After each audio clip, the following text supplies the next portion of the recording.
स्वामी जी, आपने ये तो बता दिया कि ज़्यादातर लोगों का पेट सेट क्यों नहीं होता है। अब सवाल ये है अगला कि हाजमा अगर ठीक नहीं रहेगा तो सेहत ठीक नहीं रहेगी। तो ऐसे में इन सर्दियों के दिनों में हम अपने दिन की शुरुआत कैसे करें जिससे हमारा पेट खुश रहे? हाँ, पेट को खुश रखने के लिए सबसे पहले सुबह उठते ही एक पॉजिटिव थॉट रखें मन में, जिनसे हो सके पादांगुष्ठ नासा स्पर्शासन। दारा भाई, बिंदु भाई देख लेना। अब देखो इतनी खींचना जितने में टांग ना टूटे। घुटना भी सही बचा रहे। खींच करके पैर की अंगूठी नासिका से लग जाए। ये है ये भाई, ये रश्मि जी ने तो लगा दिया। लगा दिया? हाँ, रश्मि दिखा। उन्होंने तो कर दिया। आप दिखाओ ना। ना ना ना ना, करो करो, करते करते फूंक भी निकलेगी नीचे से भी। नहीं, ये बात सही है। रश्मि जी फ्लेक्सिबल है, वो फ्लेक्सिबल है, दिख रहा है। रश्मि जी पूरी फ्लेक्सिबल है। ये तो बिना सिर उठाए देखो ऐसे लगा दे रही है। हाँ, ये सुपर एक्सीलेंट इनकी फ्लेक्सिबिलिटी है। तो ये, और फिर जो बन पाए तो ये कर लेना। पादांगुष्ठ प्रशासन के बाद ये सर्वांगासन, और ये करूं? एक 10 सेकंड के लिए करना। जिनको सर्वाइकल स्प्लाइटिस पेन है उनको कम करना चाहिए, और उसके लिए फिर भुजंगासन, वक्रटासन ज्यादा, सर्वांगासन और यह हलासन। ऐसे चलो बैठ जाते हैं। तो देखो अब इन पे ये तो हमने खड़े होकर के सीधे लेट करके किए। बैठ करके सबसे बेस्ट है मंडूकासन। पेट की बीमारियों से बचना है तो सुबह उठ करके शुरुआत ही करें, आंवला एलोवेरा का जूस पिए। आंवला एलोवेरा का जूस तो सभी को मिल जाता है आजकल, तो फ्रेश आंवला मिल रहा है। फ्रेश आंवला और फ्रेश एलोवेरा पिए ना। और यदि साथ में एसिडिटी भी होती है तो आंवला थोड़ा कम लें, व्हीट ग्रास और उसके अंदर लौकी का जूस भी मिला लें तो क्या बात है, माने एसिडिटी का भी परमानेंट सॉल्यूशन हो जाएगा। और श्वास बाहर छोड़ करके आगे झुक गए, कपालभाति भी करते रहे। और सुबह की शुरुआत तो ऐसे करें। फिर नाश्ते में किसी दिन जौ का दलिया, किसी दिन कॉर्नफ्लेक्स, किसी दिन दही या छाछ, किसी दिन लौकी का जूस, जिनको डायबिटीज है खीरा, करेला, टमाटर का जूस, किसी दिन अंकुरित। ये दवाई नहीं बता रहा भाई बिंदु भाई, ये नाश्ता बता रहा हूँ। हाँ।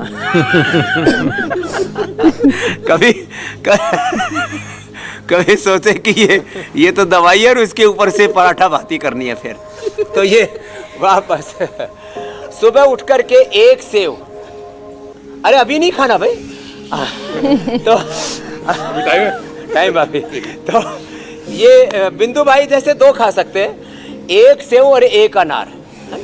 एक सेव या एक अनार सुबह खाली पेट खा ले, बहुत जबरदस्त होता है। और जिनको कमजोरी रहती है गाजर का जूस पी ले, और ज्यादा कमजोरी है तो गाजर, चुकंदर, अनार, सेव एक साथ इनका जूस पी सकते हैं। ये बड़ा जबरदस्त होता है। डाइजेशन भी अच्छा रहेगा, हीमोग्लोबिन पर बढ़ जाएगा, क्योंकि डाइजेशन पुअर होने से हीमोग्लोबिन भी कम हो जाता है लोगों का।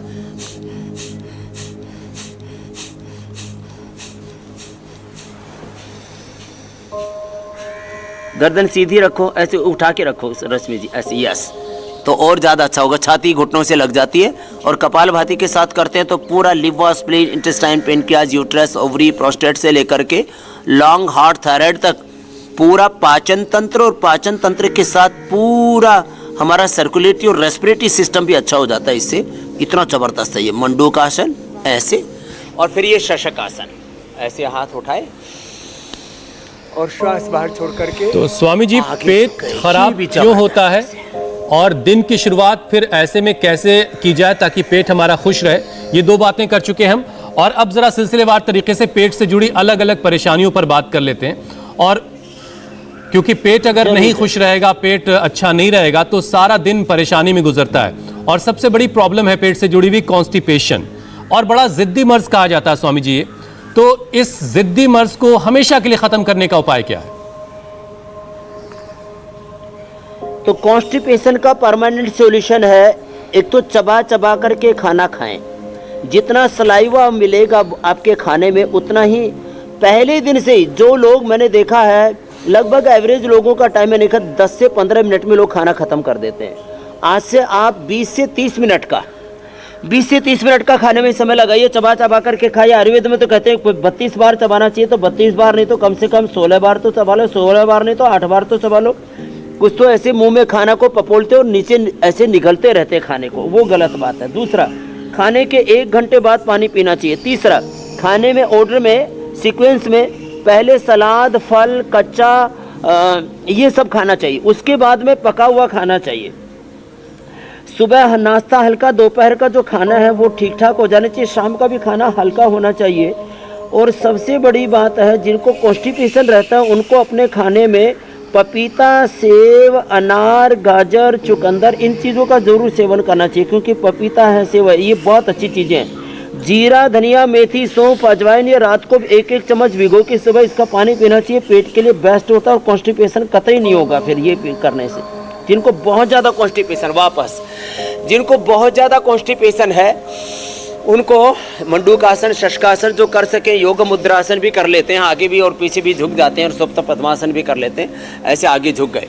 जिनको कॉन्स्टिपेशन रहता है रात को उनको त्रिफला चूर्ण लेना चाहिए, या गुलकंद लेना चाहिए, या हरड़ का मुरब्बा, आंवले का मुरब्बा, और जिनको कोलाइटिस रहता है और कई बार कब्ज भी हो जाता है तो उनको बेल का मुरब्बा सेवन करना चाहिए। तो ये बहुत अच्छी चीज़ें हैं। कुछ लोग इसबगोल भी खाते। पेट साफ करने वाले चूर्ण डेली नहीं खाने चाहिए, और आयुर्वेद के भी क्यों ना हो, आयुर्वेद की भी उन चूर्णों में बहुतों में सनाई, पत्ती और नमक बहुत ज़्यादा हो जाता है, जो किडनी के लिए बहुत खतरनाक होता है। तो सबसे बेस्ट है त्रिफला। ज़्यादा कब्ज होती हो हरित की। हमने एक बहुत ज़बरदस्त चूर्ण बना रखा है, जिनका पेट बहुत ही ज़्यादा कमज़ोर है, आंतें कमज़ोर हैं, तो शुद्धि चूर्ण ये कभी कभी ले सकते हैं, लेकिन रेगुलर नहीं लेने चाहिए। और कॉन्स्टिपेशन का परमानेंट सॉल्यूशन मैंने पहले ही बता दिया कि सुबह उठ करके आंवला, एलोवेरा पिए, और गोदन अर्क भी पीने से कॉन्स्टिपेशन का परमानेंट सॉल्यूशन हो जाता है। आंतों को मजबूत बनाने के लिए आसन बहुत जरूरी है।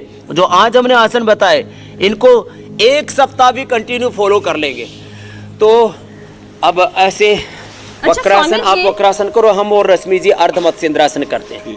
दादी बताया करती थी कि खाना खाने के बाद कि एक हरड़ जो है वो कई बार आप टीवी पर भी दिखा चुके हैं, हरड़ का एक छोटी सी टुकड़ा मुंह में डालने से डाइजेशन का काम करता है। बहुत जबरदस्त चीज बताइए आपने मीनाक्षी जी।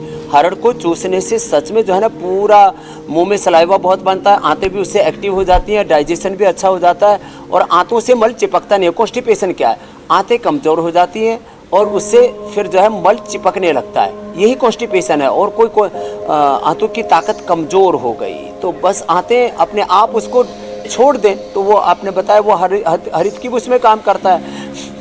अब कपालभाति के साथ हम ये वक्रासन अथवा अर्धमत्स्येंद्रासन आप ये कर लो रश्मि जी, अर्धमत्स्येंद्रासन कर लो। एक पैर मोड़ा है, एक पैर ऐसे रखा और ऐसे घूम, तो इसमें कपालभाति करते हैं। तो कपालभाति भी जो है ये भी कॉन्स्टिपेशन को दूर करता है, क्योंकि आंतें जितनी मजबूत होंगी उतनी कब्ज दूर हो जाएगा। ये सिंपल सी बात है। और गोमुखासन, बाएं पैर नीचे दाएं पैर ऊपर, आप ऐसे ही रिलैक्स होकर के करो। स्वामी जी, एक चीज आपने और कही, पेट से जुड़ी परेशानियों की सबसे बड़ी वजह है हमारी लाइफस्टाइल। सही वक्त पे खाना नहीं खाना, सही वक्त पे उठना नहीं, तो ये सारी परेशानियां हैं जो पेट के मर्ज की वजह बनती हैं। तो जरा रश्मि जी से भी और बिंदु दारा सिंह से भी आप पूछिए कि मुंबई तो जब आप शाम का खाना खाने की बात कहते हैं तब मुंबई की एक तरह से सुबह हो रही होती है, तो ये लोग अपना टाइम कैसे मैनेज करते हैं, इनकी लाइफस्टाइल कैसी है और उसके बीच में योगाभ्यास का वक्त कैसे निकालते हैं? हाँ, ये रश्मि जी आप बताओ, इसका उत्तर दो कि जो है आप खाना समय से नहीं खा पाते हो, कई बार उल्टा पुल्टा हो जाता है, तब अपने पेट को कैसे नियंत्रित करते हो? नहीं तो पेट तो जो है फिर अड़ जाता है। जी, मेरे साथ ये बहुत बार होता है। मुझे एसिडिटी और गैस का इशू बहुत रहता है। शरीर है तो अलग अलग तरीके से अपनी भाषा बताता है। मैं पानी ही बहुत सारा पीती हूँ। हाँ। और पानी मुझे बहुत मदद करता है, ताकि अगर मैं 24 घंटे भी ना सो पाऊँ तो मैं अपना काम जारी रख पाऊँ। पानी ज़्यादा पीती हैं? और आज आपने जैसे ही बताया कि जितना अनाज कम खाओगे उतना शरीर ज़्यादा अच्छा और हेल्दी रहेगा। इंडिया टीवी हर वक्त हर जगह डाउनलोड करने के लिए सर्च करें India TV news Google play store या ऐप स्टोर पर।